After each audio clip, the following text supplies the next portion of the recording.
നമ്മുടെ ജീവിതത്തെ ശരിക്കും നിയന്ത്രിക്കുന്നത് ആരാണ്? നമ്മളോ അതോ നമ്മുടെ മനസ്സോ?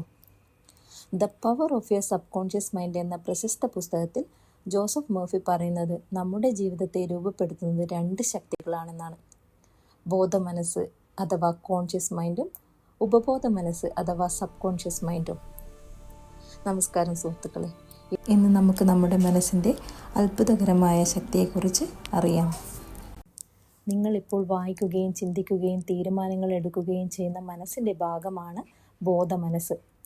നിങ്ങളൊരു കാര്യം നല്ലതാണോ മോശമാണോ എന്ന് വിലയിരുത്തുമ്പോൾ, ഒരു തീരുമാനമെടുക്കുമ്പോൾ, ഒരു അഭിപ്രായം രൂപപ്പെടുത്തുമ്പോൾ പ്രവർത്തിക്കുന്നത് ബോധമനസ്സാണ്.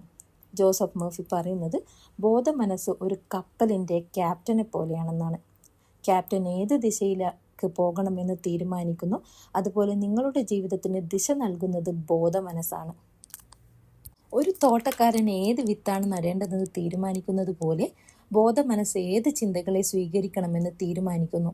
നിങ്ങൾ ആത്മവിശ്വാസം, സന്തോഷം, പ്രതീക്ഷ, വിജയം തുടങ്ങിയ ചിന്തകൾ തിരഞ്ഞെടുക്കുകയാണെങ്കിൽ അവ നിങ്ങളുടെ ജീവിതത്തിൽ നല്ല ഫലങ്ങൾ ഉണ്ടാക്കും. എന്നാൽ ഭയം, സംശയം, നിരാശ, കോപം തുടങ്ങിയ ചിന്തകളെ വീണ്ടും വീണ്ടും മനസ്സിൽ നിറച്ചാൽ അവയും വളർന്ന് നിങ്ങളുടെ ജീവിതത്തെ സ്വാധീനിക്കും. ഓരോ ചിന്തയും ഒരു വിത്താണ്. ജോസഫ് മർഫിയുടെ ഏറ്റവും പ്രധാനപ്പെട്ട സന്ദേശങ്ങളിൽ ഒന്നാണിത്. നിങ്ങളുടെ ഓരോ ചിന്തയും ഒരു വിത്താണ്.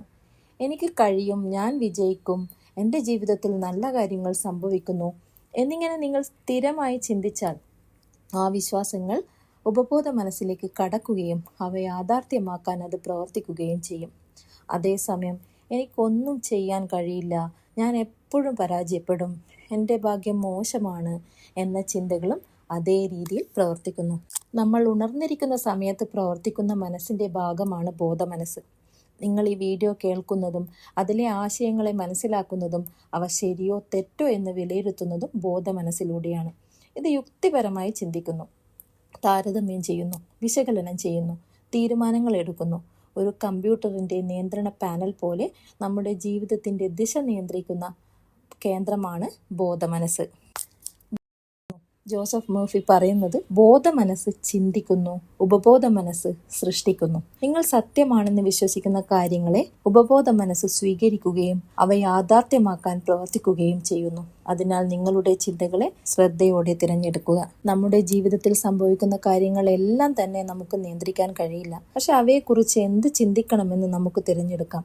ഇതാണ് ബോധമനസ്സിന്റെ ഏറ്റവും വലിയ ശക്തി. ഒരു പ്രശ്നം വന്നാൽ ചിലർ തകരുന്നു, ചിലർ അതിനെ ഒരു അവസരമായി കാണുന്നു. രണ്ടുപേരുടെയും സാഹചര്യങ്ങൾ ഒരുപോലെ ആയിരിക്കാം, പക്ഷെ അവരുടെ ചിന്തകൾ വ്യത്യസ്തമാണ്. ആ ചിന്തകളാണ് അവരുടെ ഭാവിയെ നിർണയിക്കുന്നത്. ബോധമനസ്സ് ഒരു കാവൽക്കാരനെ പോലെയാണ്. നിങ്ങളുടെ അബോധ മനസ്സിലേക്ക് എന്ത് കടക്കണം, എന്ത് കടക്കരുത് എന്ന് തീരുമാനിക്കുന്നത് ഇതാണ്. ഒരാൾ നിങ്ങളോട് പറഞ്ഞു നിങ്ങൾക്കിത് ചെയ്യാൻ കഴിയില്ല. നിങ്ങൾ അത് വിശ്വസിച്ചാൽ അത് അബോധ മനസ്സിലേക്ക് കടക്കും. പക്ഷെ നിങ്ങൾ മനസ്സിൽ വീണ്ടും പറഞ്ഞുകൊണ്ടേയിരിക്കുക, ഇല്ല, എനിക്ക് പഠിക്കാനും വളരാനും കഴിയും, എങ്കിൽ ആ നെഗറ്റീവ് ആശയം അവിടെ തന്നെ നിൽക്കും. അതിനാൽ നിങ്ങളുടെ മനസ്സിൻ്റെ വാതിൽ കാത്തു സൂക്ഷിക്കുക.